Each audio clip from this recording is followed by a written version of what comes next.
It's offset by the availability of Paul Sculthorpe, who's missed the rest of the tournament so far with hamstring trouble. Tony Smith gets the nod over Paul Rowley at hooker, and England's first task is to face up to this haka.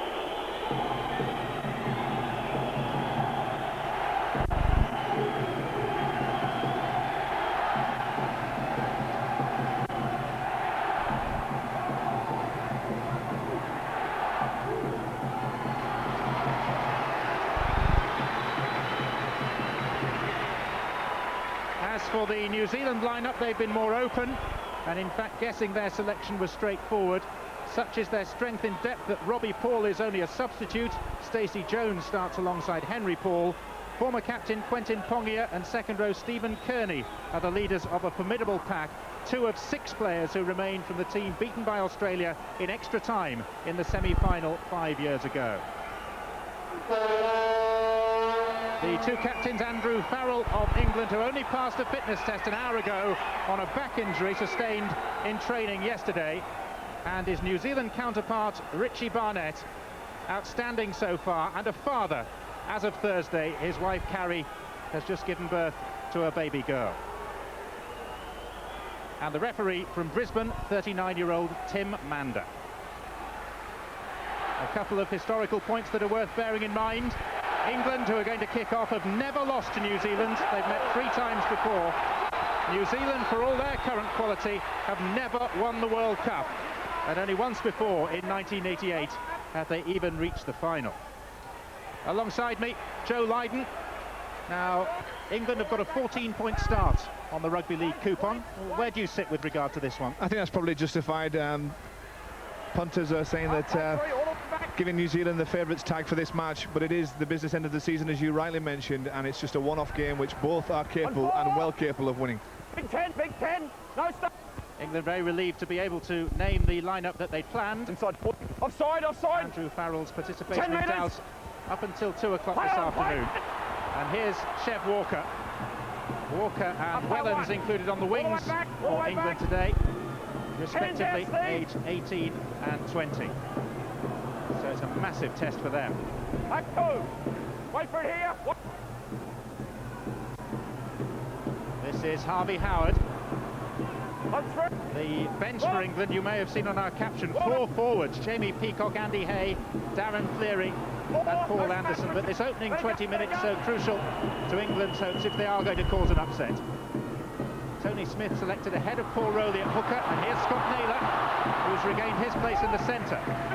That bench you mentioned, John Keir, the England coach, having to play his hand very, very early. He would have liked, I'm sure, to have some options on the bench, including backs, but injuries have forced him to start with Tony Smith in the hooking position, and a couple of backs that he would have liked to have had there through injury, unable to pick.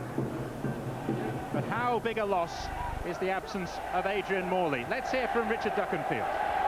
Well, one thing's for sure, John, Adrian Morley is not merely a spectator today. He's down here on the England bench. It says trainer on his back, but you can guess he's going to be a water carrier. So maybe the kind of wisdom that Morley can bring to this game when he's on the pitch will still be there, because he can get on maybe at some point and talk to his colleagues. Adrian Morley alongside Damien McGrath, the assistant coach to John Keir, down on the bench there. And a high-octane start to this World Cup semi-final here in Bolton. The crowd growing all the time. They have had traffic problems, hence the delay to the kickoff. But only 20 metres out, New Zealand. And this is Richard Swain there, industrious hooker. Targeted Tony Smith, 2 ran straight at his opposite number, trying to find a little bit of a weakness, but there was none there, but there is here. And Stephen Kearney is in for the first try after less than 3 minutes of play. Just the start that England could not afford. Well, the inspirational Kiwi found the gap. It was a lovely pass, but it was poor defence, it's got to be said, so early in the game when you would expect everything to be so tight. It's an area of the game that England have worked so hard on to make sure in the last third of the field, as far as New Zealand are concerned, they are sure and steadfast. But a nice pass here, Henry Paul receiving it. There's options, 2 runners, Kearney taking the short ball and the step, and Radlinski just couldn't get back in time. He was wrong-footed, and Kearney scores the first try, an opening try, and a very, very important one. Stacey Jones, the wide ball to Henry Paul. just fixes the defensive line, looks at it, finds the gap. There was just a suggestion that maybe a little bit forward, but Kearney hit the ball so well at pace, and the step as well, only the referee in his way, and he just checked with the touch judges to make sure there was nothing wrong with the pass. Stephen Kearney, who if New Zealand do make the final, will become his country's most capped forward ever. Henry Paul adding on the extra 2 points from slap bang in front of the post. I'm conscious, Joe, that we do have viewers live in New Zealand and in Australia for that matter, watching these pictures and listening to this commentary, and they'll be quite happy, particularly the New Zealanders, with that scoreline. But this, from an English perspective, looks worryingly easy. It was very easy, and I'm sure John Keir and the coaching staff will be alarmed by this. There was a huge gap there. The second rows on the right-hand side hadn't moved across. There was an opening, and Kearney's the kind of person that can take it. He's a great athlete, and that was quite an easy try from New Zealand's point of view. Frank Endicott, their coach, will be well pleased. So whilst we said it was just the start that England couldn't afford, for Henry Paul, who's brought up a century of test match points, and for New Zealand, it's just the start that they would have desired and wanted. The one question mark put against them in the build-up to this match is that they haven't really had a particularly tough hit-out so far. Comfortable wins over the Lebanon, the Cook Islands, Wales, and then France in the quarter-final at Castleford last week. But Frank Endicott has been keen to put that rumour aside and say, look, we're tuned up for this, we're ready for it, and we're going to win it. And for Frank Endicott, who gives up the coaching job with New Zealand after this tournament, it is a very important and significant afternoon. Here's Radlinski. That'll be a feature of this afternoon's game, with the conditions very damp underfoot and the ball being made increasingly more and more slippy. Then the kick's going to be an option. New Zealand have used it to good effect during this competition, scoring more tries than any other nation from kicks. But I think you'll see both teams this afternoon putting the kicks downfield, trying to turn the defensive lines and putting good kick chases on. New Zealand has got to be said have started the better of this game, not only try but field position as well. They've dominated. Here's Sean Long of St Helens, and now Farrell, the captain from Wigan.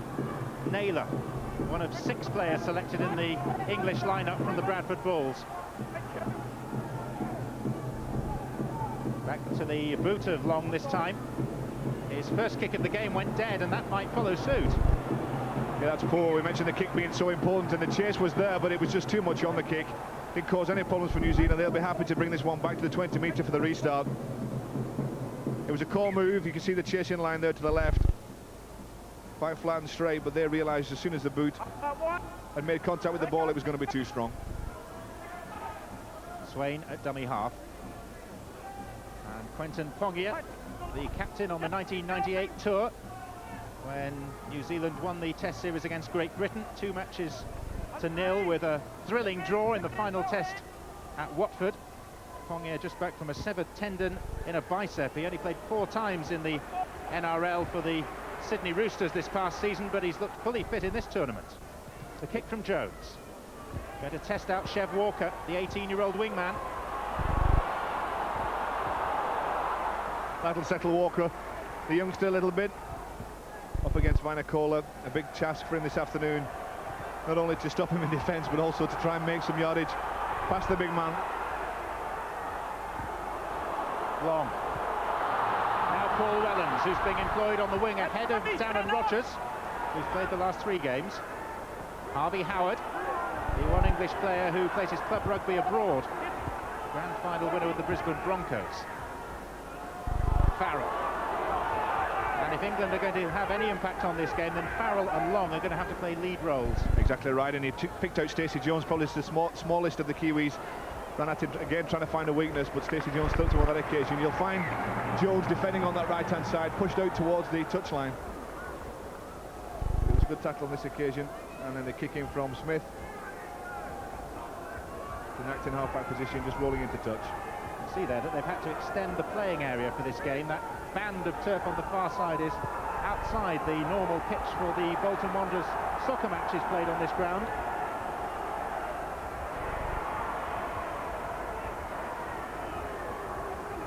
This is the time where England now have to make their mark in defence. They have to try and keep the Kiwis confined to this area of the field, not let them break out. Barnett's one player that can make yardage. So quick from acting half-back, and they're a mistake, holding down, and that's exactly what England didn't need. A penalty against them gives the New Zealanders an easy piggyback downfield, the kick from Henry Paul to touch. Just holding down too long in the tackle.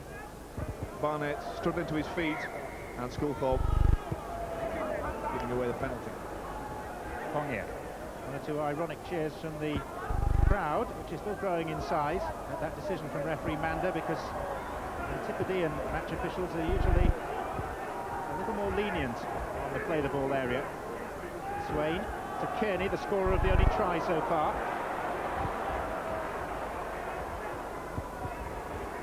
Now Henry Paul, the short pass to Wiki, the loose forward. I was watching the New Zealanders in training during the week, and they worked so hard on that, the inside pass, just testing the inside shoulder of the defender, working down the middle of the ruck, particularly when they get inside the 20-metre zone.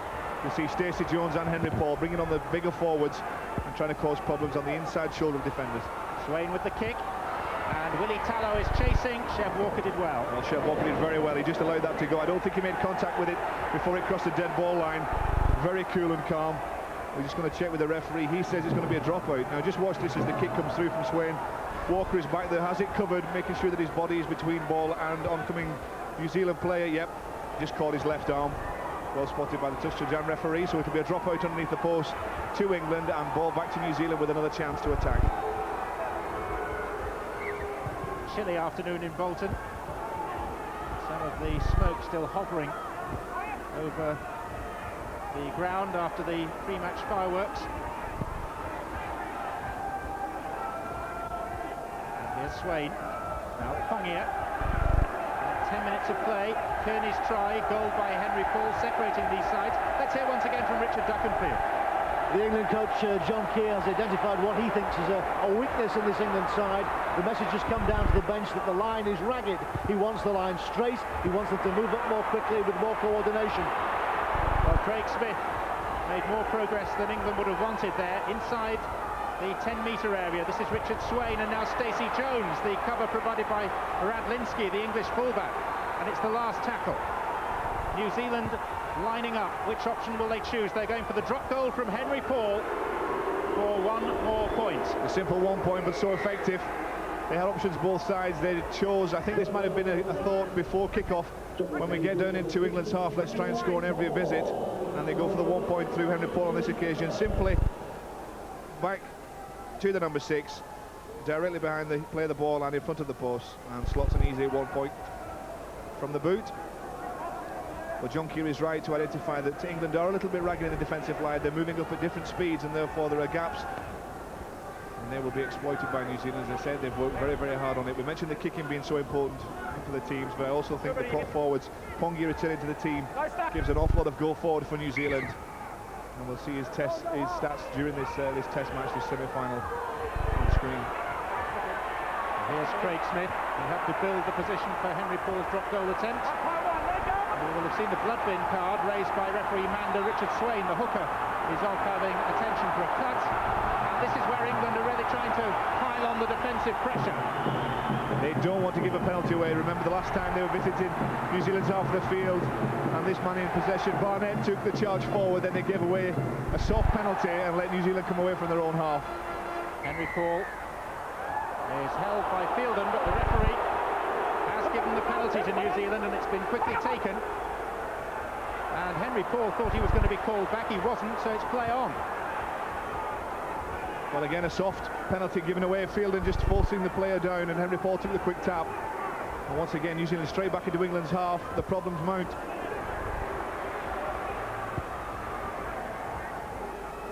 Richard Swain back out there now in possession and with a white headband. He started off with a black one, but now a bandage has replaced that.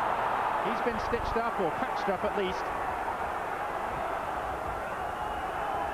And a rare mistake from Swain, just spilling the ball on the tackle. There was nothing illegal, but three players in there forcing the error from Swain. So England now get the chance to come out of their own half by driving it forward. They're using the youngster winger Chev Walker down the right-hand side. I'm sure they'll look pretty quickly to the kick once the forwards have made good yardage. And Anderson coming on from the bench. There's Anderson, a formidable figure at 6'2" and 19 stone. Here's Stuart Fielden, who's so impressed in this tournament, and this time England get a penalty for offside against New Zealand. Well, that's the first, I think, from England's point of view, and I think this will be a chance for 2 points. Tim Mann, the referee, just checking, seeing that 4 players at least were offside in front of him in the defensive line for New Zealand. Farrell decides to go for touch and build a platform for his English forwards to charge forward. Anderson, the man who takes responsibility. Obviously, the New Zealand bench feel that Richard Swain's too important to lose in this game. He should have had stitches, really. He's been patched up, back on the field. Swain, of course, is the Kiwis' top tackler in this competition. That's how important he is. Long to Radlinski. The ball spilled, but it went backwards. Scott Naylor dropped upon it gratefully. Forshaw to Long. A little bit of uncertainty. The run around with Farrell. Now Senior, the ball's gone loose, and then there was an incident in back play where one of the New Zealanders was actually hauled back by the collar to prevent him getting to the loose ball. Well, uncertainty, it's got to be said, that was sloppy from England. They looked very, very indecisive in their movements. Keith Senior coming back on the angle, but not really expecting the rugby ball. And they have to be a lot sharper if they're going to trouble New Zealand in defence. Well, England have the feed at the scrum. New Zealand feel a little hard done by because Tony Carroll was clearly held back off the ball. But it's Deacon. And now Sean Long, missing out Senior, the long pass to Scott Naylor. New Zealand's cover defence as strong as it has been from kick-off. Chev Walker. Maybe the enthusiasm of youth will find a way through. Well, why it's nice to see Chev Walker coming back and helping out. He really needs to stay on his wing, because if Scott Naylor can produce an opening on the outside, he needs to be there to finish it off. Big hit in the middle of the field. There was a thunderous tackle by Pongia on Farrell. Now Paul Anderson. Biggest man on the field by a margin. And taking England to within 5 metres. Here's a real chance. Tony Smith. Farrell, the captain. Now Paul Deacon. Deacon turning, trying to find space, trying to find a gap. Here's Stuart Fielder. Still that 5 metre gap between England and the New Zealand line. It's the last tackle. And the diagonal kick is picked up all too easily by Stephen Kearney. That was a poor kick. You had Chev Walker right on this right-hand touchline screaming for the ball. He wanted the kick to go high so he could challenge for it. The little kick along the floor was the wrong option in my opinion. It could have either gone to the left through the hands or a high kick into the right-hand corner. And New Zealand will be pleased. They managed to stop England close to the line. It's an area again that England will have had to work on during the week. Swain. Now Pongia. I know you do some of your work these days at this stadium. You have an office at Bolton and you watch the training session, planning to see who was doing what, but unfortunately all the New Zealanders dressed in the same kit and all wore hats. Very inconsiderate. Little spying mission failed, but they did look very sharp though. They looked the session was quality. Very few spill balls in training.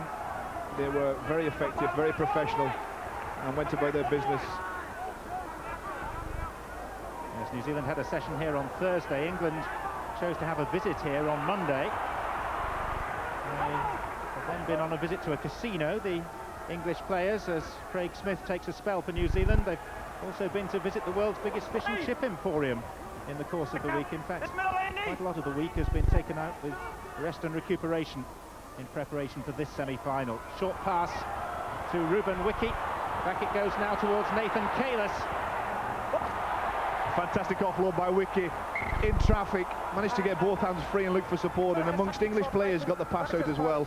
Referee Tim Mander just ruling there was a knock on in there.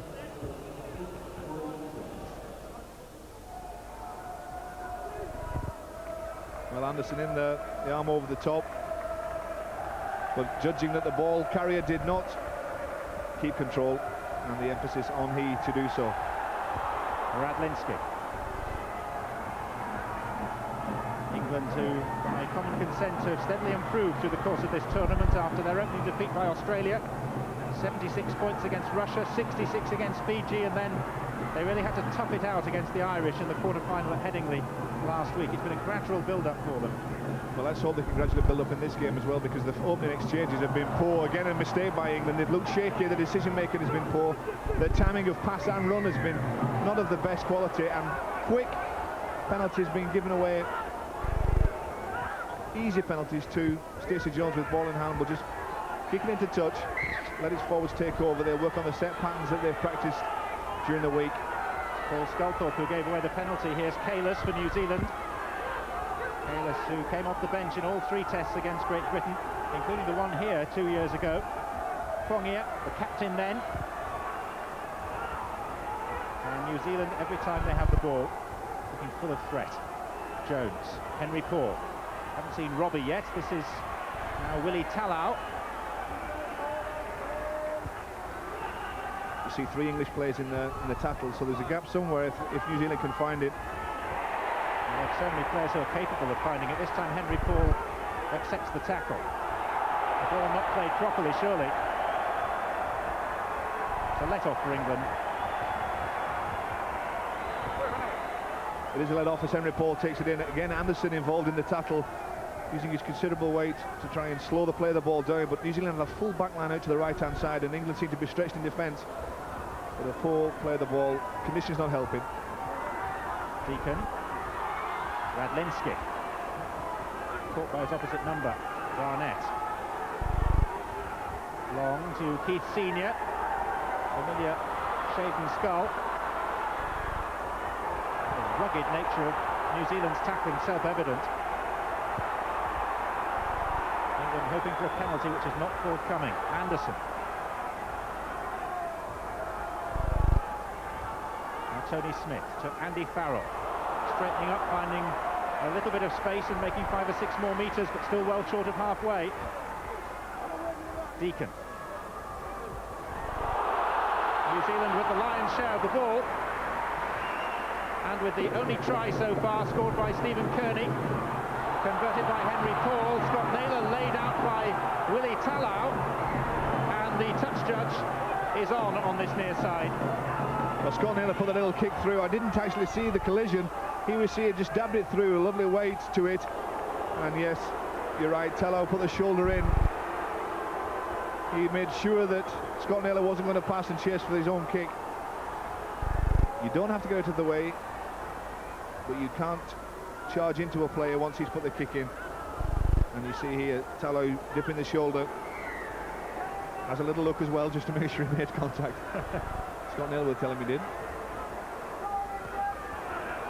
Jimmy Molyneux, the touch judge on this near side, had a bird's eye view of that. Hence this penalty. Smith with the tap. Darren Fleary of Leeds has just come on for his first involvement. Smith at dummy half. Sean Long. Paul Anderson with a bullocking run. Anderson made an impact off the bench, hasn't he? Howard going off and Anderson coming on in defence and attack. He's really taken it to the New Zealanders. Now they have a chance to the right. Scott Naylor maybe thinking about the hit he got after the kick, but he dropped that one. And another chance for England gone. And Naylor trying to seek out some retribution on Willie Talau. He's still angry over the challenge a few moments ago. More frustration at losing the ball, and a great opportunity for England. Long putting the pass out to the right. Scott Naylor just having a look at Talau, taking his eyes off the ball, and in conditions like this he can't afford to do it, and that's the result. Ball on the ground. Scott Naylor annoyed with himself.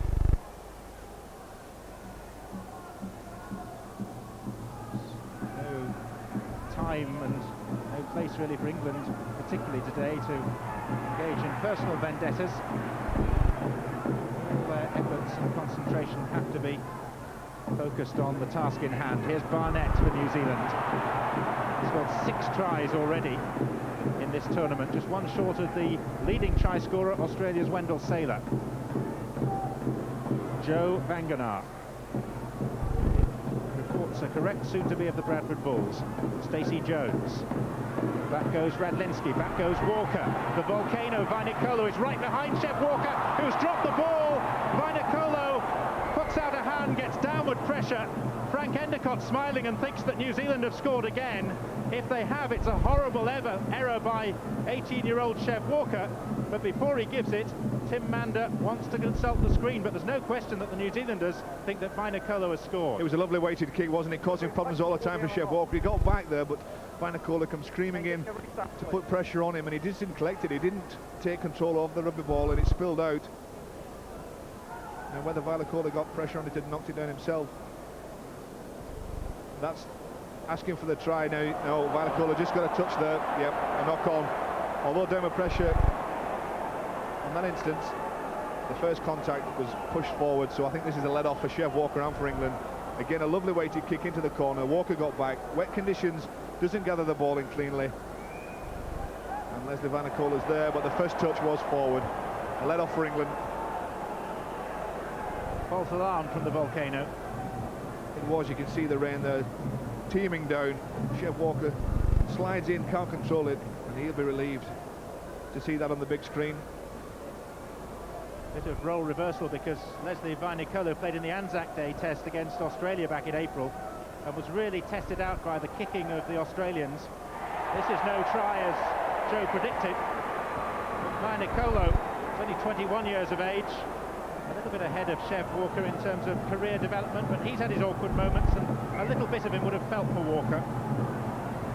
I don't think so, not in this game. Try to be kind. He'll want to score this try. You'll see Vainikolo popping up across the field today, not just chasing kicks, but I think you'll see him on the other side as well. I think New Zealand have got plans to try and test out the opposite centre in Keith Senior and give him multiple runners in which to worry about in defence. John Keir's big motivation, the fact that the World Cup final next Saturday falls on his 46th birthday. He's been wanting to give himself one particular present for some time. Cleary. Back it goes to Deacon. And now Mike Forshaw, his Bradford teammate. Another Bradford man, Scott Naylor. England are offloading the rugby ball, but they're not going forward at all. It's the New Zealand defence is pushing them back, and they have very few options in front of them, apart from the kick from Farrell. A little chip on this occasion. Sculthorpe was chasing, but well covered by Swain in the right place, just tidying up behind his defensive line, making sure that any loose ends are looked after. Good defence from England.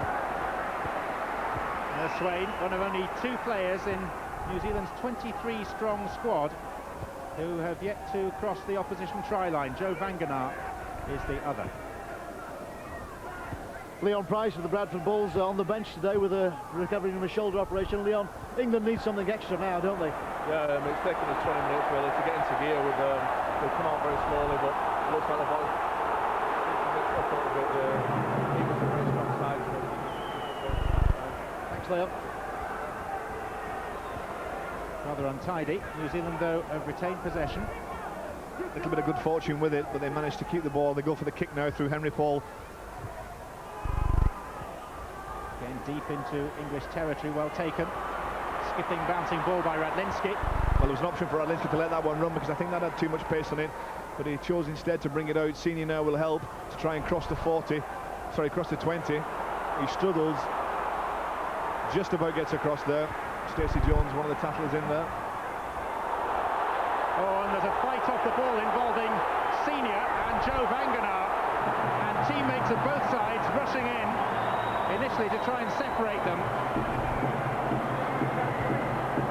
There hasn't been much by way of ill feeling in this game, apart from the spat between Naylor and Talau, but this is altogether more widespread and serious. Just walk that way. Yeah, that's all right. Over here, Paul. Tim manager's going to ask the question now, just calming things down. Yep.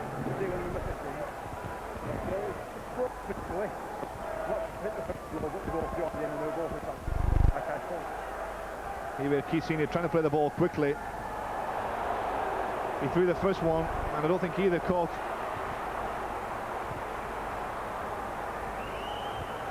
the other with the punches, but quickly the players, the teammates rush in just to try and prevent it going any further. There'll be a lecture here from the referee, Tim Mander. I've been reading in the papers all week, Joe, that the BBC are about to get back into big-time boxing. I think we're already there. Well, that wasn't big time. I don't think any of those punches really landed, although there were a few haymakers thrown. All sorted out relatively calmly by Tim Mander. If Joe Vangenaar does sign for the Bradford Bulls, it'll be an interesting contest when he comes up against Leeds next season.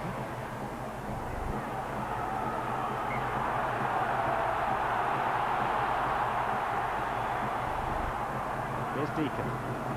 Now Long. Radlinski at pace, but there are two tacklers waiting for him. Forshaw.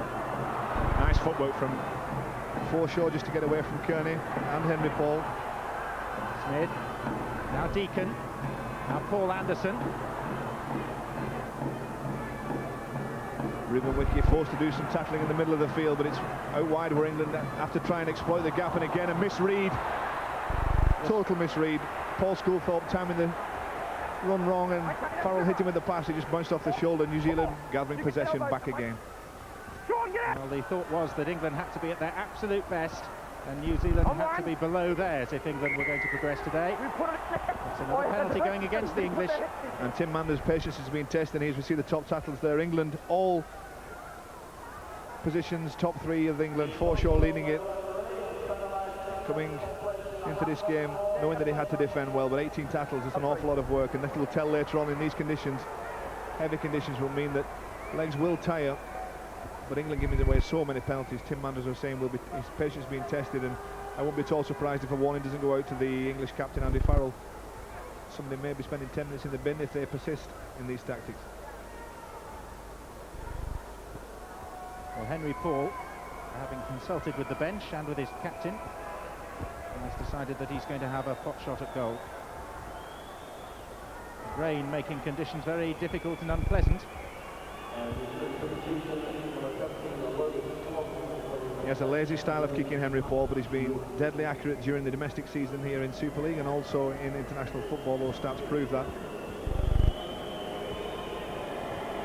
42 points, 43 including that drop goal in this tournament so far. This from 39 metres.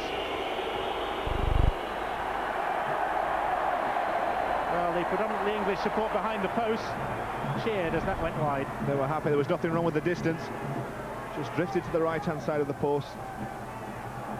And again, penalties given away, holding down. That was Andy Farrell.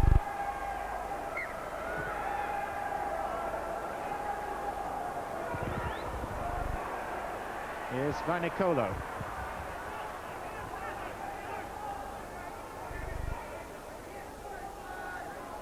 Yeah, it's likely that England will deploy Jamie Peacock before so very long in this game, shortly before half-time.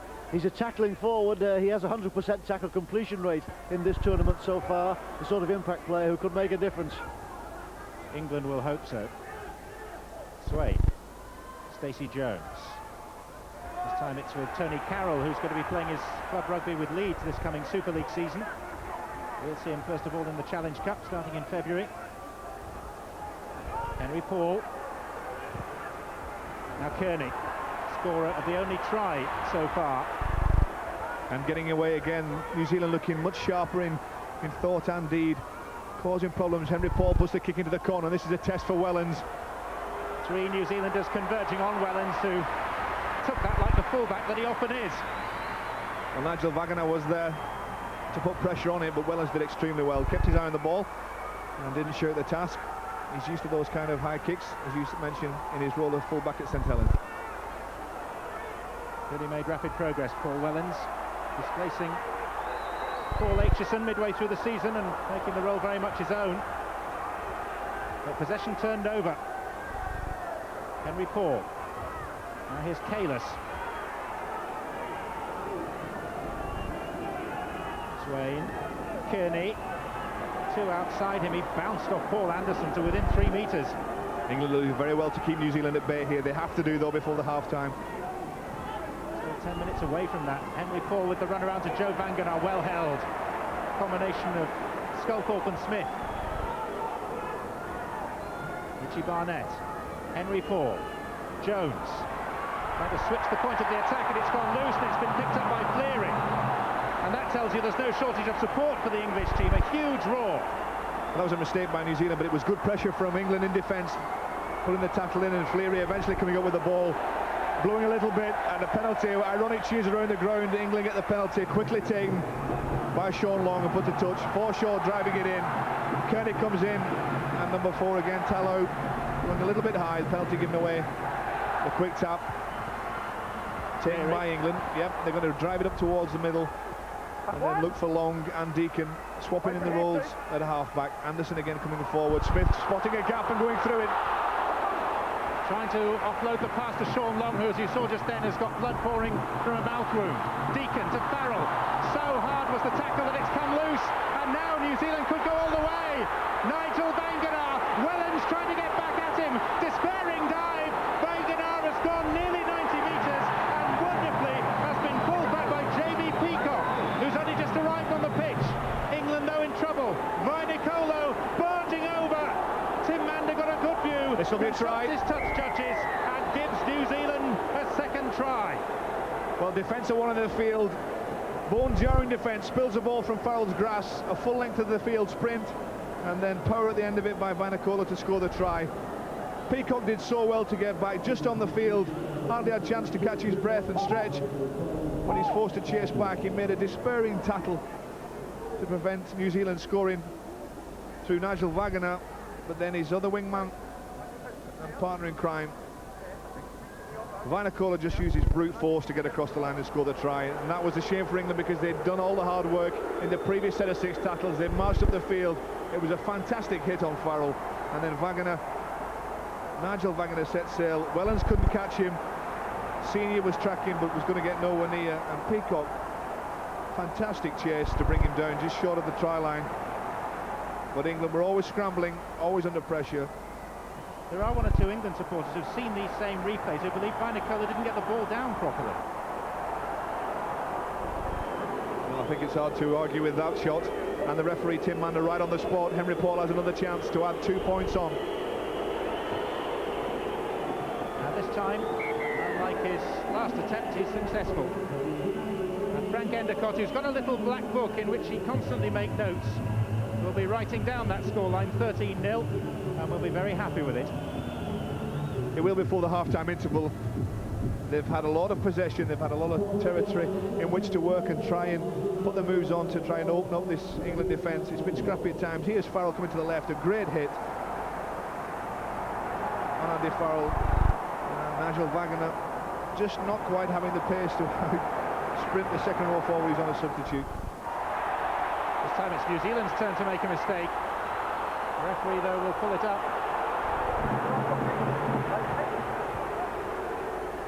High hanging kick, and Kearney for once makes a mistake. I was trying to see if it was Kearney that made the hit on Farrell. I'm not sure he's defending in that right-hand channel. I'm not sure Andy Farrell knows either. No shock really that the England bench seriously questioned that Vanakola try. They all watched it very, very carefully on the big screen. They felt there was a question mark about it and that the referee should have referred to the video referee, but perhaps no surprise there then from that opinion from the England bench. Yes, Henry Paul, John Keir sitting right up in the upper tier of the stand to get a more panoramic view of proceedings, but he's in communication via walkie-talkie with his personnel on the bench.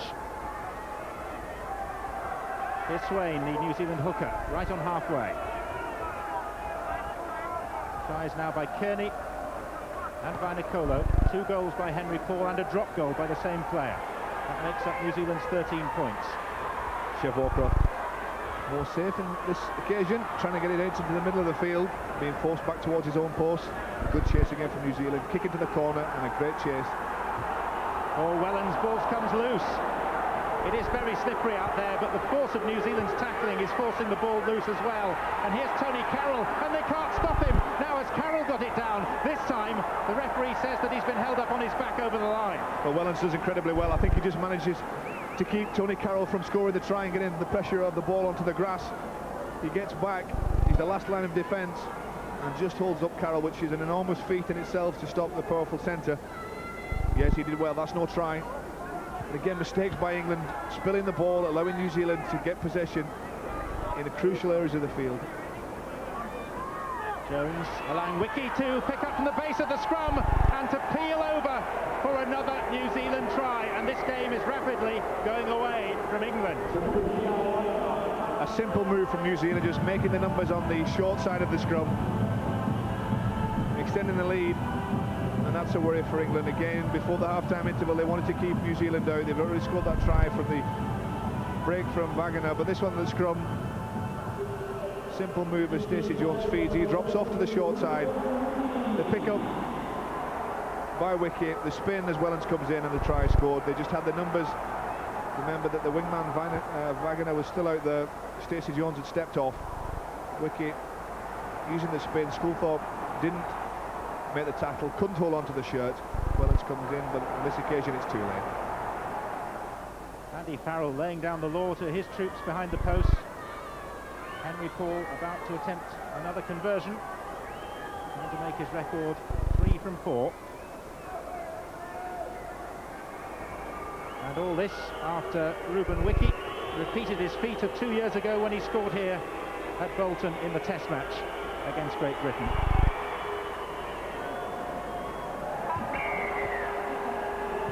Two more points from Henry Paul, noted down by New Zealand's veteran coach Frank Endacott. There's the little black book we were talking about. You got one of those, Joe? I have, but I'm not only for today. That's great scoring from New Zealand. Andy Farrell will be heartbroken with this one. Deacon had to peel off and cover Jones, but then once Wiki was allowed to go forward towards the line and Sculthorpe couldn't make the tackle, the try was always going to be scored. Kearney, dominant take. New Zealand, who've never won the World Cup. Only once have they reached the final. They lost to Australia in 1988 in Auckland. In 1995 they lost the semi-final in heartbreaking fashion against the Australians at Huddersfield, 20 points apiece after 80 minutes. They lost 30-20 after extra time, and that after a last-minute drop goal attempt by Matthew Ridge had brushed the outside of the post. And that has been a motivating factor for New Zealand in the 5 intervening years, the memory of the nature of that defeat in the semi-final. There's Willie Talau. New Zealand with much more of the time in their opponent's half, 60 to 40%. Henry Paul, oh, taken late and taken down nastily by Fleary. And whilst play goes on behind the posts, the New Zealanders are defending their player in fairly aggressive fashion by going after Darren Fleary, who was late in his challenge on Henry Paul after the kick had been dispatched. Paul made good contact. Fleary went in and lifted the forearm, the right forearm. Whether he made contact, I'm not sure, because Henry Paul did get up pretty quickly.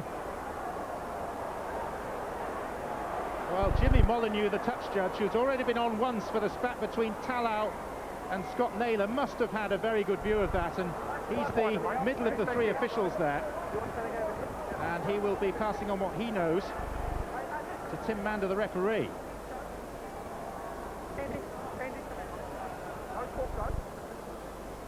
A late tackle. We're not 100% sure of the point of contact. We're going to whack it on report. Okay, there's definitely going to go on report. Down there where the ball landed.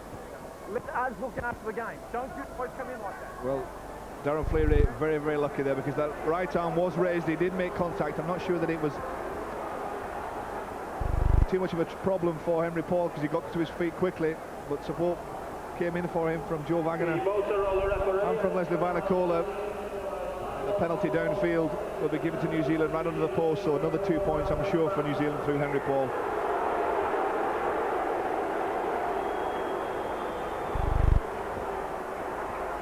Well, in the old days, before the report system, the referee would have had to make an instant judgment on that. Henry Paul not too badly hurt, but definitely the victim of the assault by Fleary. I think the intent was there, and that's a note for Coach Frank Endacott to make.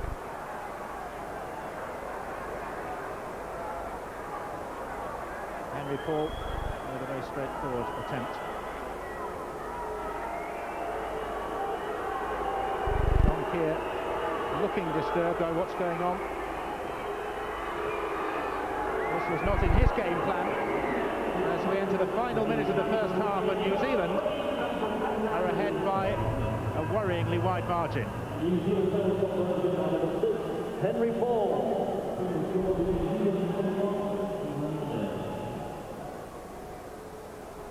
The crowd in the Reebok Stadium relatively quiet now, subdued.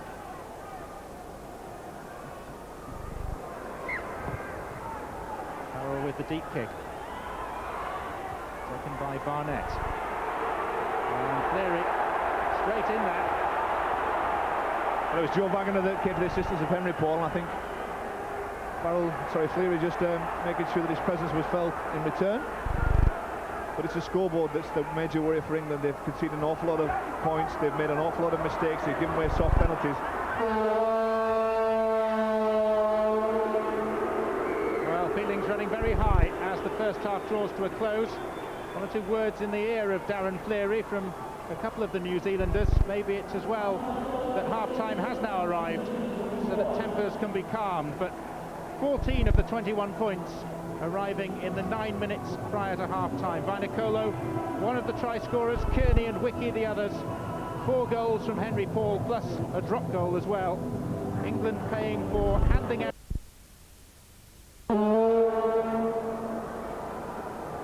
Okay, that's a bit better for me too. I'm just waiting. Spot on at the start of the second half. Henry Paul getting it underway.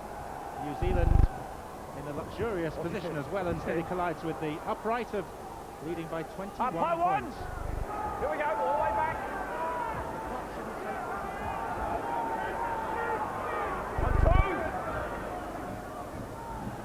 Here's Smith, and now Jamie Peacock.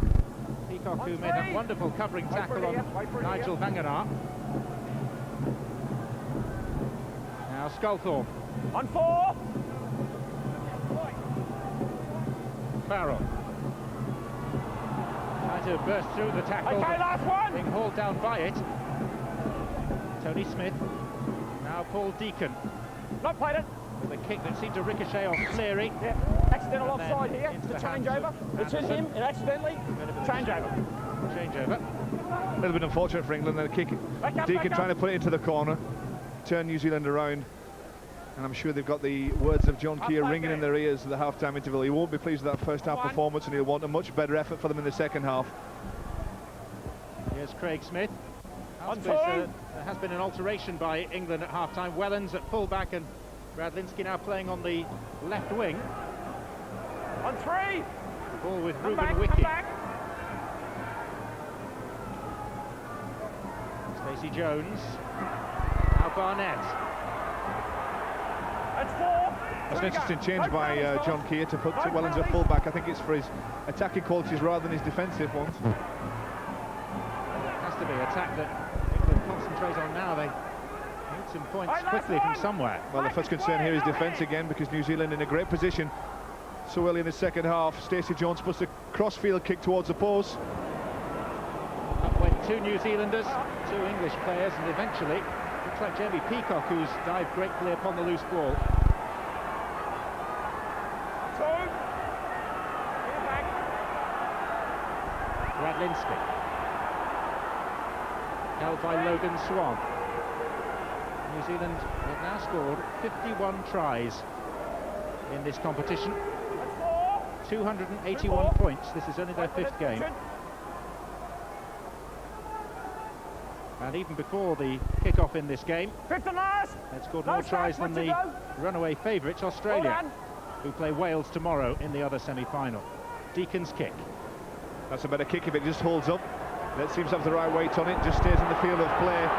But what a play to bring it back, Barnett. England have got to be so sure here and safe in defence. And a mistake. And Keith Senior picking up, but immediately surrounded by 4 New Zealanders. Well, they need to get it as quickly as they can across the right-hand side where they have the numbers, England. The play the ball wasn't the cleanest. Here's Wellens. Again, looking a little ragged at England, picking up a mistake, but not being able to capitalise on it. Paul Anderson.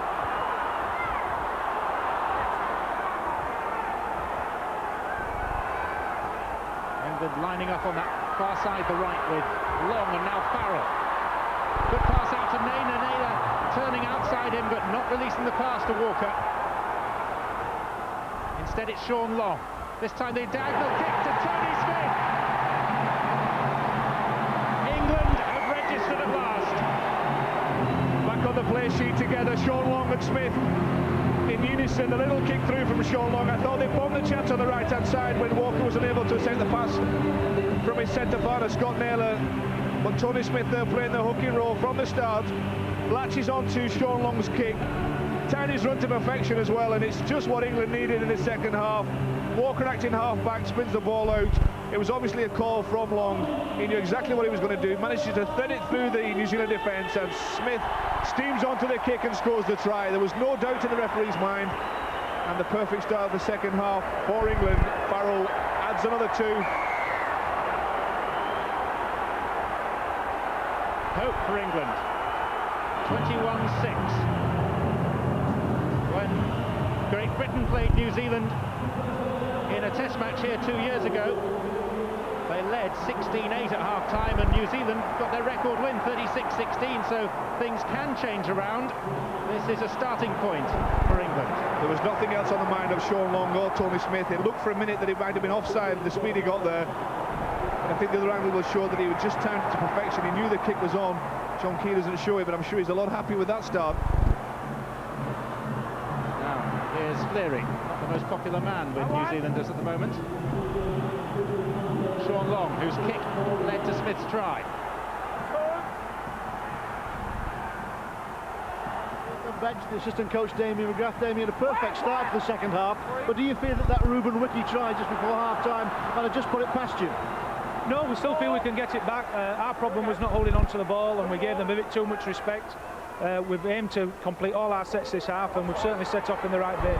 Thanks, Damien. Farrell's kick, pinning New Zealand back. And that's the first time I can remember which actually England have had a successful kick with one skip of the ball into touch. That will be an aim for them in the second half, to retain possession when they have it, use their kicks better, have a good chase, but if possible, just turn New Zealand round and put a little bit of pressure on them in their own half, try and force the mistake, which they did previously, and score the try from it. Awful weather conditions. You can see the cars coming off the M61 from Manchester. And here come England with Farrell. Oh, straightening up and running straight into trouble in the form of two tacklers. England, though, with their tails up. Jamie Peacock, who's been such a star so far in this competition. Farrell. England trying to move the ball in difficult handling conditions, which have told against Sean Long. Fortunately, it went backwards, and so do England. Wait. Referee keen to keep the New Zealand line intact. Onside. This is Anderson. They have to work so hard to get back in the right position now. They had a great chance there. Welland seemed to come in and leave the gap and the overlap on the outside. Last tackle, you heard the shout of last one from referee Manda. Needs something in terms of inspiration from Farrell with the kick. And it was comfortably taken in the end by Nicolo. The kick was a little bit too strong, a little bit too deep. Nicolo was able to take it in his own in-goal area as we watch again the replay. Nice height to the kick, enough so that his oncoming players in the form of Shove Walker could challenge, but it was already collected in the field of play, so restart from the 20. That gum is getting quite a chewing. A two. Swain.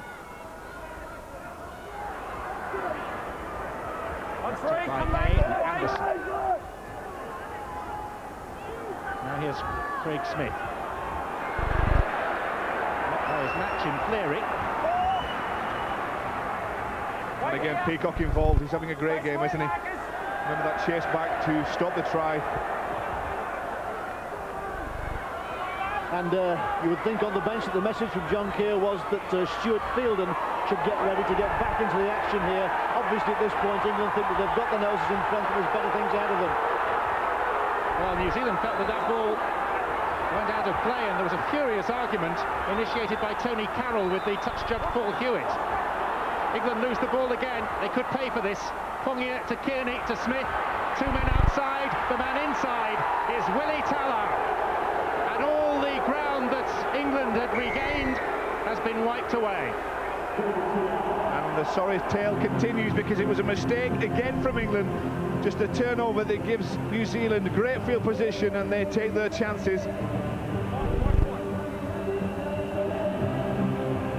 Willie Tallow, the scorer, but again, just as soon as a turnover happens, moving it quickly across the field. The inside pass finds the centre, running back on the handle, and Peacock couldn't do anything on this occasion to prevent the try being scored.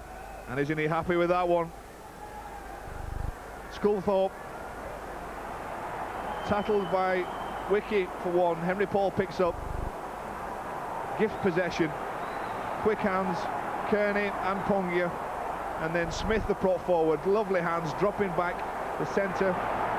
Willie Tallow on the handle for the score, and Frank Endicott, although he doesn't seem it in that pitch, you must be delighted. The response from New Zealand in the second half, they extend their lead, and quite a simple conversion, although from a distance out by Henry Paul. This to take Henry Paul past the half-century mark of points during this 12th World Cup.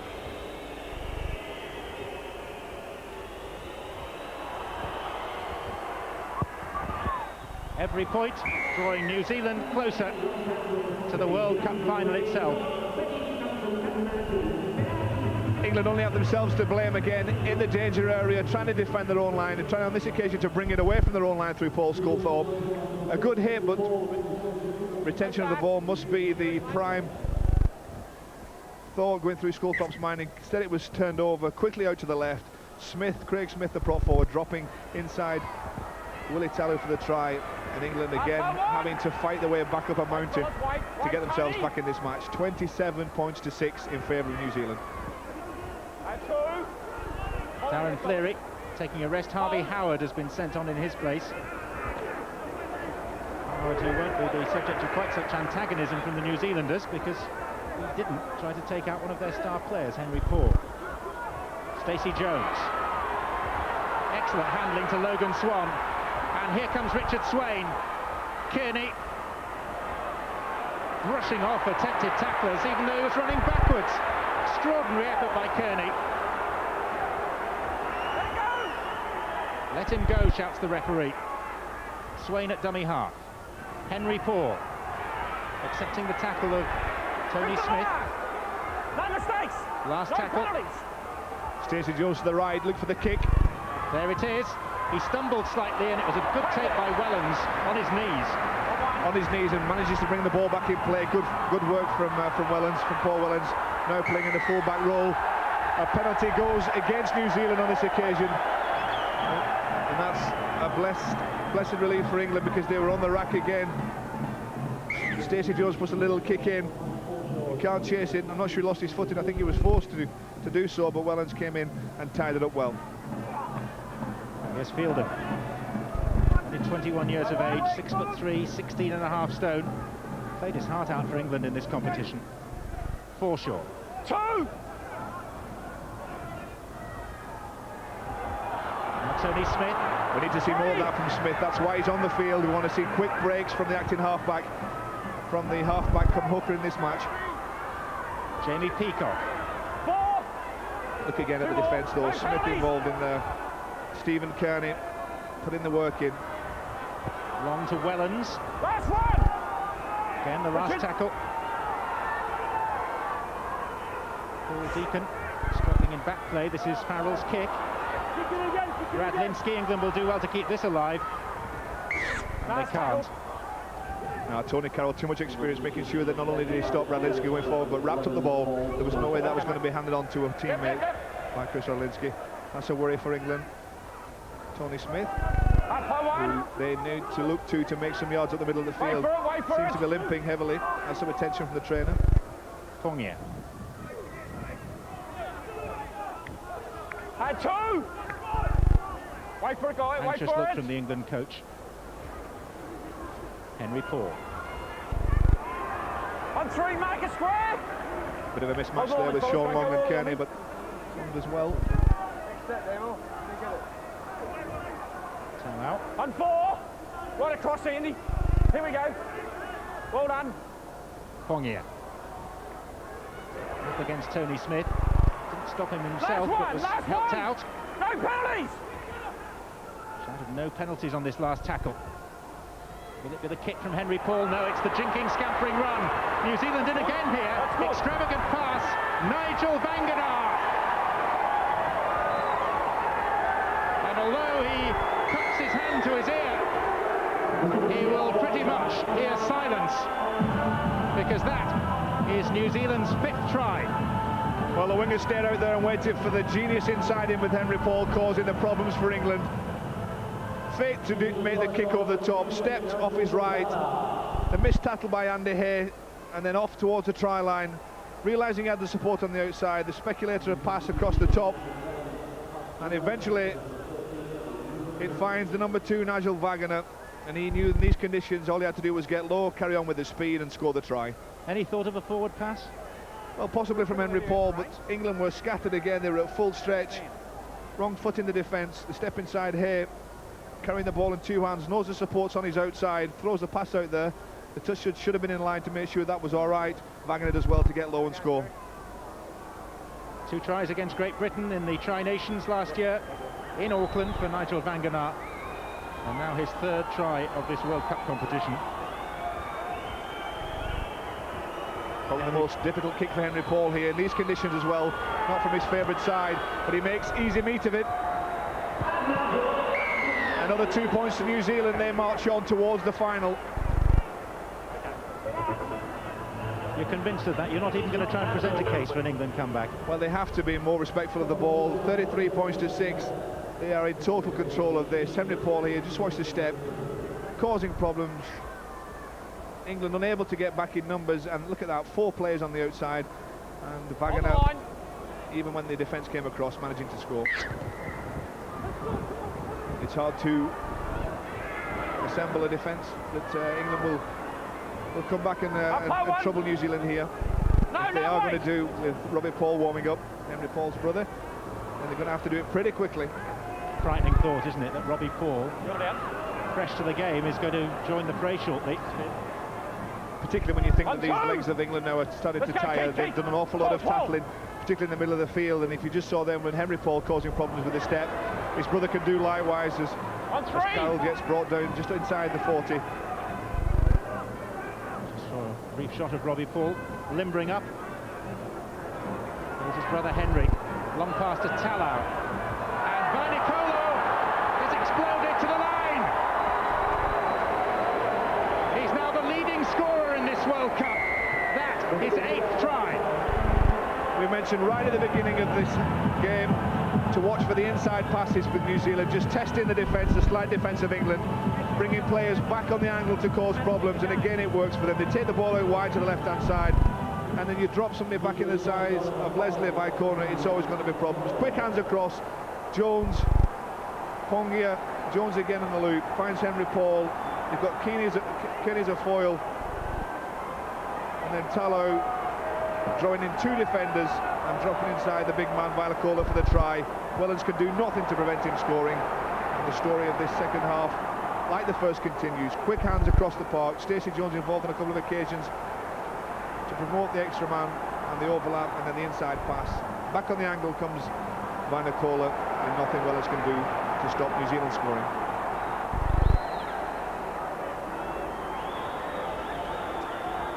.13 points so far for Henry Paul.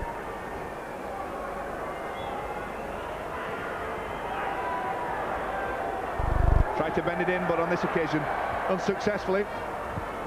Won't be too despondent with that miss, because he knows that that man in picture there, Leslie Vainikolo, the volcano, has extended New Zealand's lead. And while we struggled to say that England would come back in this one, it's going to be even tougher for them now. The gaps are starting to appear on the outside. Stacey Jones and Henry Paul causing all the problems. The little inside pass, 2 defenders you see there, Wellens one of them, coming in. And once Walker was attracted to the ball carrier, it was always going to be a try, and Wellens couldn't get back. What magnitude of defeat are we looking at here, with a tired England side and fresh New Zealand legs about to arrive? Well, there'll be spirit and there'll be passion with England. I'm sure the message has gone out there now that they have to try and get back and make some tackles. They have to stop hanging off New Zealand. They have to stop making mistakes themselves and spilling the ball. But it's going to be a worry. Here we see Robbie Paul fresh on there, causing problems, picking up quickly from acting half-back, running straight at the defensive line, asking questions all the time, and then they spread it wide. And if they aren't sure and solid in the centres with Naylor and Senior, then there are going to be more tries to come for New Zealand. They go up the middle this time. With Robbie Paul. Going to see quite a bit of that number 14 jersey in the last 22 minutes of this. I was going to say contest, but for much of the game it hasn't been that much of a contest. Goes Walker, it went backwards.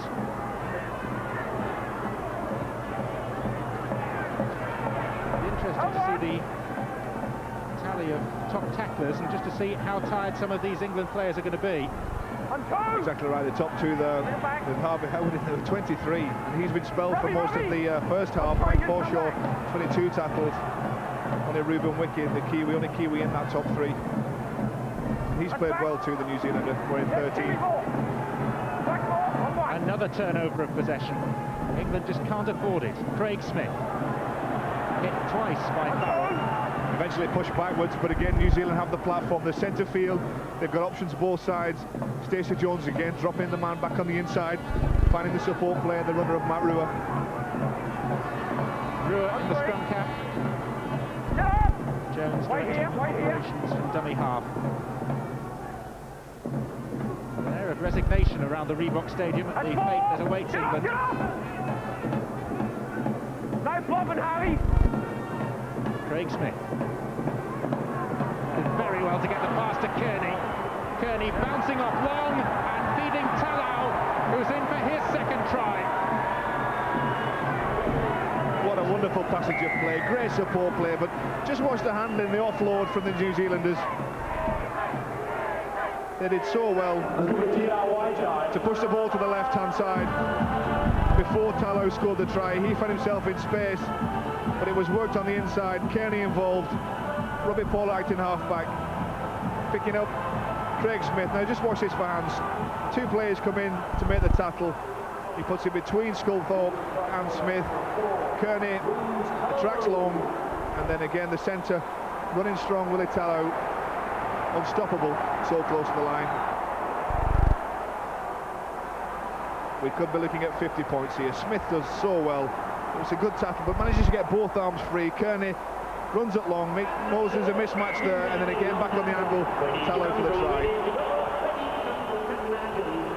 And the Samoan-born Willie Talau seeing 2 extra points tagged on by Henry Paul. 15 for him in the match now, and 43 for New Zealand.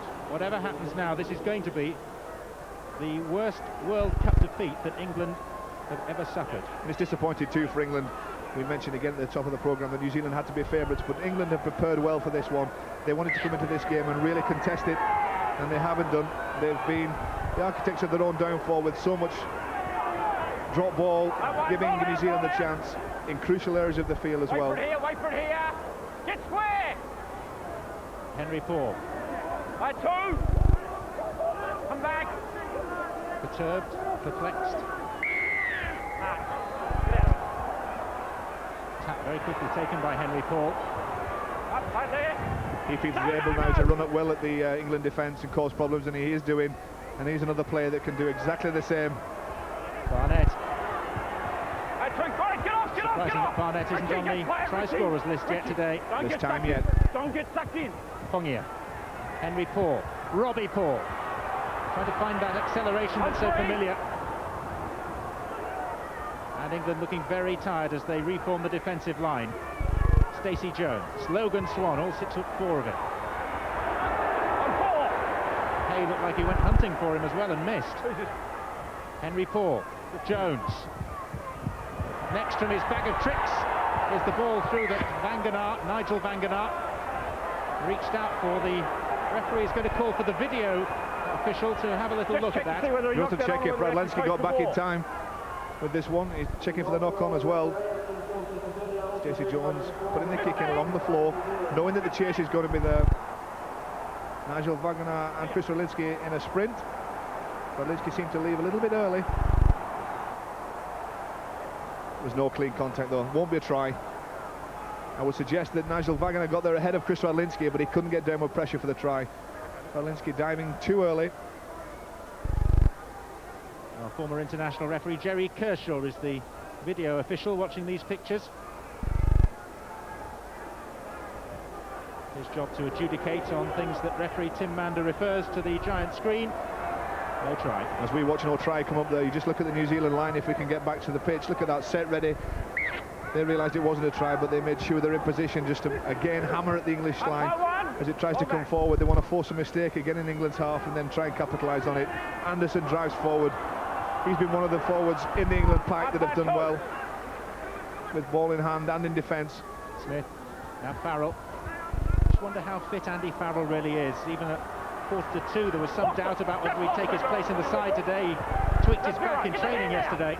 And he's had problems, hasn't he? He's obviously not 100% fit, but it's the mistakes that England have just made that have caused him not to have the opportunities out wide where he likes to run, particularly in the left-hand channel. Again, we saw a mistake there from Fielding, just turning the ball over inside England's half. New Zealand on the front foot and causing endless amounts of worry for England. No! Henry! Just on the front foot, they're dancing down the wicket and trying to smash England out of sight. On 3, roll away! Come back, let's go! Kearney with the ball. Forward. Robbie Paul, dummy half. Stacey Jones, pass inside to Logan Swan. That's 4. Looked a little forward. Is that a straw you were clutching at? Possible. Robbie Paul. Now Pongia. Crowd uneasy at the way in which New Zealand have been able to keep the ball alive. Knock back. Last one. Last one. Last tackle. No, last one. Come back. The disagreement involving Pongia and Farrell. Nigel Vangenaar. And Wellens would be desperate for that to go dead. It didn't oblige, and he'll do well to get out from behind his own line, and he has done well. The crowd still prepared to play moments like that. And rightly so too, because that was good work from Wellens. He had to play the ball, he just held up in the in-goal area, and he managed to scramble his way back somehow into the field of play. As Wellens, one of the bright sparks of England's World Cup campaign, alongside Jamie Peacock and Stuart Fielden, Chev Walker, Leon Price until he was injured. There's no question there's a good crop of young players coming through. What's equally clear is that Okay, last one. there's a sizable gap between the nation that is the second best in the world, New Zealand, and the nation that is the third best, which is Great Britain, or in this case England. Offside. England chasing quite a large deficit. The chip over the top. Farrell just half a yard offside, and although he collected the ball cleanly on the bounce, the referee in perfect position to spot the offence.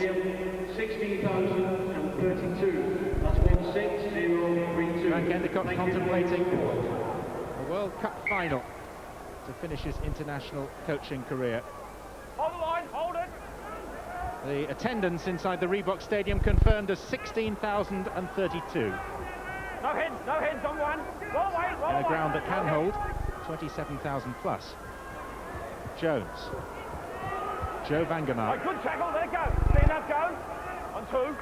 Robbie Paul. Jones. Oh! Human after all. A rare mistake No, don't worry. from the New Zealand halfback. Doesn't matter. The scrum. Conditions haven't helped today. Neither side would have wanted these wet conditions, but Stacey Jones just looking a little bit there at the defence. Ball back in. Handling errors, 10 by England, 7 by New Zealand. That's more than I thought from New Zealand. They have seemed to dominate. But if you consider the conditions that this game is being played in, as I say, neither team would want it. That one. But it has rained for the total time the game has been played. Right, 2. Stay apart. No hands.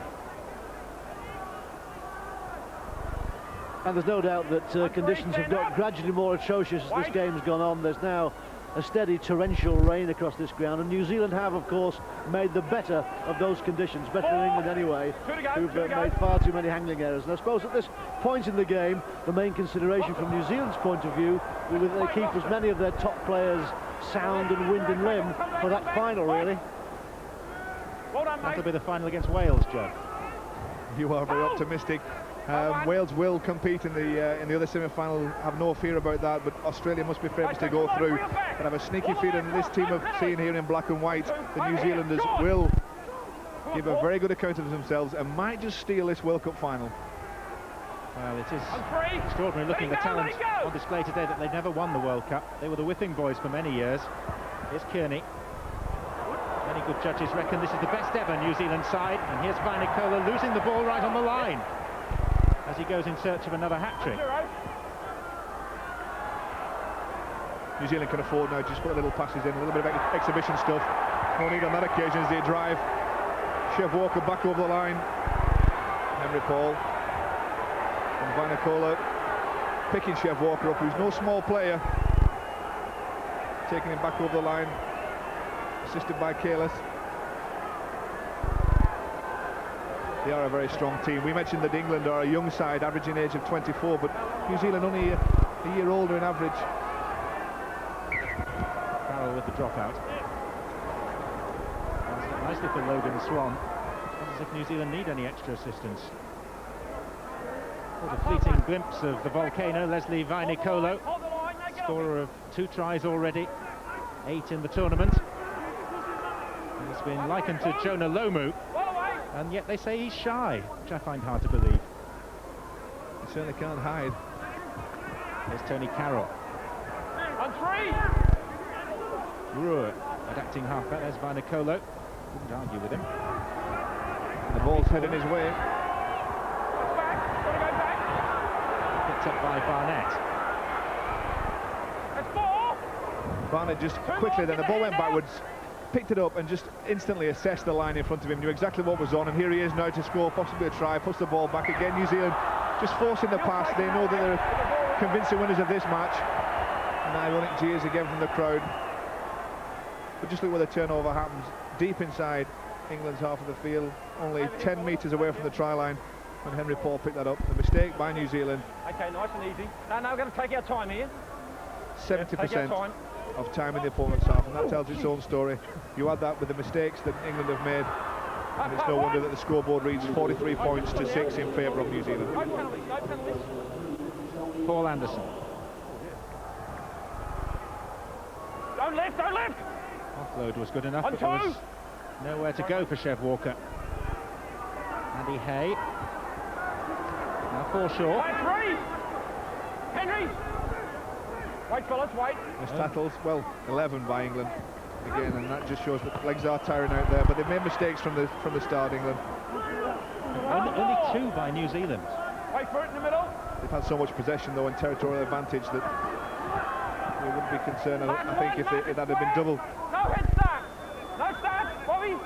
You're right. Smith. Just ball on you. Now Sean Long, along with the kick through. He's right. Oh, Barnett. Well, he felt lucky. Well, he felt lucky, but again, he was in the right place, the right time. Awareness, managed to just pop the ball up. Long put the kick through, hoping the chase would be there from Sculthorpe. Radlinski was on hand, and the ball just fell into Barnett's hands at the second attempt. Talking about keeping players fit for the final, Tony Carroll, the New Zealand centre, has come off. He feels as though he might have a muscle tear in his thigh. He's actually quite worried about it and has gone from the bench into the treatment room. Well, they have a ready-made replacement for the final in Richie Blackmore. On 4. Another measure of New Zealand's strength in depth, that Blackmore is not in the 17 today. This is Kalis. Last one, mark it square. Back up, back up. That's the last tackle. Body call to Henry Paul. The kick towards Walker. England have worked hard at this one, but New Zealand have spelled their players well. They've had a great platform from the forwards, the pack of forwards, Pongia and Smith have taken things forward very, very well for New Zealand, and as I say, put that platform down for them, for their half-backs, Jones and Paul, to just dominate things and find the gaps on the outside. We've had tries from Toulouse, we've had Carroll running right as well, and then you've got Vainikolo on the wing. Mate, I'm trying. Such a big side with speed, but the foundations were laid by the forwards. New Zealand then heading for only their second World Cup final. 12 yards after their first. Here we go. Mark it square, Logan. Very shortly, the man of the match vote will be made public. This is Cleary. Hey, 2. Right, Joe. Well done. Radlinski. And then Andy Hay. On 3. Tony Smith. Sean Long. Now Sculthorpe. 4. Good 10, good 10. Jamie Peacock. Sculthorpe. Chev Walker coming on the inside. Last one. No penalty. There is Quentin Pongia returning to what is already a very strong New Zealand team, and his contribution, attacking runs 13. That was the platform we talked about, and remember, he has been spelled during the game. England, for the first time in quite a while, down inside New Zealand's half of the field. We wait for the man of the match, but I think it will be the New Zealand forwards that will dominate. Caused so many problems. Stephen Kenny's been so effective, and the forwards, and then the second rows also contributing. Well, a turnover this time. Confirmation that Stephen Kearney is the man of the match. He will set a new record as the most capped New Zealand forward when he plays in next week's final at Old Trafford. And that's a remarkable achievement in itself, ahead of such great players in New Zealand like Hugh McGann, Mark Graham, who graced the black and white jersey of the Kiwis. His senior. Nice for England to give the crowd something to cheer. It's that solitary try by Tony Smith so far. It's Smith's long pass to Farrell. New Zealand's cover defence up quickly as Skullport comes into the line, flicks it out to Jamie Peacock, and Peacock finding Chev Walker. The kick over the line, fielded elegantly enough by Stacey Jones, who then escapes. Just gets back into the field of play. That's how keen New Zealand are, just to keep England to that one try. They force their way back, and Vailacola comes forward, charging at Smith.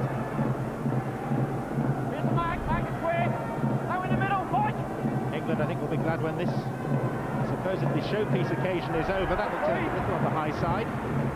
No whistle from the referee. Accusing glance, though, from Willie Tallow towards the touch judge.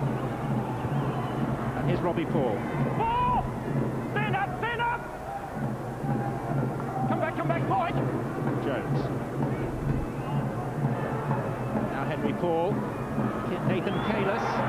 Kalis through. Needs support. And it comes from Logan Swan, who's held back wonderfully well by Keith Senior. But New Zealand are in here with Henry Paul. And now Logan Swan, who's got the longest reach of all. And he's used it to good effect to plunge over the line for yet another New Zealand score. England were at totally full stretch. They couldn't get back in the numbers they wanted to get the defensive line set. Multiple options on right and left for New Zealand. Instead they go the more direct route through the middle, and Swan picking up the try. As they congratulate each other, they know that this is a well-beaten England side, and they've done a good job. New Zealand, Henry Paul just drawing the last line of defence. The tackle can't come in from Paul Anderson on Logan Swan, his opposite number. The reach is there. Here's where the problems are caused. Stacey Jones again, the ball back inside. Henry Paul, ball in two hands, offloading, finding Kalis. He strides away. They have numbers. Andel running support play at its best. The pass over the top. Sini does well just to get back and stop. On that occasion, Logan Swan. But eventually he scores, and Henry Paul again with a simple conversion. New Zealand to within one half century. Logan Swan with his third international try, the man from the Auckland Warriors who took over from Tawera Nikau as the New Zealand loose forward and subsequently has lost his starting place to Ruben Wiki, but here a try scorer. Yeah, Henry Paul screaming for the ball to be played quickly. The offload, and Logan Swan scores. 1 point short of the 50. I just wonder, Joe, I mean, so much has been said and written about England trying to close the gap with the Southern Hemisphere, and people were reasonably pleased that there were only 20 points between England and Australia, admittedly in dreadful conditions at Twickenham. But what has this said to us about the gap in standard between the game in the Southern and the Northern Hemispheres? I think it just emphasises the lack of strength of depth in the English game. We've had some injury problems, particularly in the backs for England, and John Keir, the coach, has had to reshuffle and bring players in like Wellens, who's had a great season, but they're a very young team, 24. But I also think it emphasises just how strong this New Zealand team is. Probably one of the best teams that I've seen assembled in the black and white jersey of New Zealand. They have quality and strength across all aspects of their game. Radlinski with a good take. The pass to Paul Wellens, away from Henry Paul. A good ground. Less than 3 minutes. You saw two players involved in the tackle there, Stacey Jones and Henry Paul. And if New Zealand have any weakness at all, it's maybe in defence in those two areas. They are targeted by the better teams and the better players, but they've not had to have too much. Whereas this afternoon, England haven't had the chances to run at those two half-backs. Let's be fair to Wales, who face Australia tomorrow evening in the other semi-final at the McAlpine Stadium in Huddersfield. If it's Australia that New Zealand play, then although they beat New Zealand 52-0 back in April in Sydney, a better form guide might well be the 3 meetings last year between New Zealand and Australia. New Zealand won one of them, Australia the other 2, but the biggest margin between the sides in those 3 games was only 6 points. The Tri-Nations final was a great game in Auckland, and I'm sure that will be a repeat. Smith's kick. Barnett to cover. Barnett has had quite a week, what with his wife Carrie giving birth to their first child, a baby daughter, on Thursday evening. Barnett stayed up late into the night and spent 3 hours on the phone being guided through his wife's labour, which must have been an interesting and emotional experience. Ruben Wiki. The agony hasn't got much longer to run for the English. Lots of people envisaged a New Zealand victory, but not one of this magnitude. And this is going to be the worst defeat that England have ever suffered in any match. Here's Matt Ruhr. That's okay, right there. Okay, last one, Norway! No penalties, no penalties! The referee, you heard there screaming no penalties to England. It's a little bit late for that call. They're giving far too many away. They have a chance now with the spill ball, but again, New Zealand not really bothered. They know that this game is won, and convincingly so. Play on! Play on! The kick is easily taken by Logan Swan. And all New Zealand now have to do is keep hold of the ball. One. Penalty given against Paul Anderson. That's it. Nothing much in this, just frustration from Paul Anderson, pushing out the play of the ball. Swan not able to get to his feet to play it cleanly. Well, this has been vastly impressive from New Zealand, who brushed aside the smaller nations, the Lebanon, the Cook Islands, had a good win against Wales, an excellent victory over France, but this will be the one that will worry the Australians more than anything else. And Frank Endicott looking at a World Cup final with which to go out in his international coaching career. Nicolo unable to keep it in. Talao has juggled. And the final hooter brings down the curtain on England's worst ever defeat. 49 points to 6. And New Zealand will go forward for only the second time in their history to contest the World Cup final, and there can be no arguments. Danny Farrell walks off the field, I'm sure, very down in the performance of England. They haven't held themselves by the mistakes they've made. Yes, they've played a very, very strong New Zealand team today, but they've had 40 across the field. You look at the pack with Kearney playing so well, Pongi and Smith in the front row, then they've had the half-backs of Paul and Jones, and those outside backs with pace and power. But England haven't helped themselves. It's New Zealand that deservedly so go through to the final. There's Richie Barnett, who will lead the side out at Old Trafford in a week's time, the man of the match. Stephen Kearney, 8 tries to 1 in favour of New Zealand, 17 points to Henry Paul, and the Southern Cross flag of New Zealand flying proudly as these men in all black look forward to taking on, they would expect, Australia, but who knows, possibly Wales, in the final at Old Trafford in a week's time. Stephen Kearney, a colossus out there, and so much support from every area of the field for him. Whereas for England, there is only the desperation of hefty defeats. Let's hear from some of the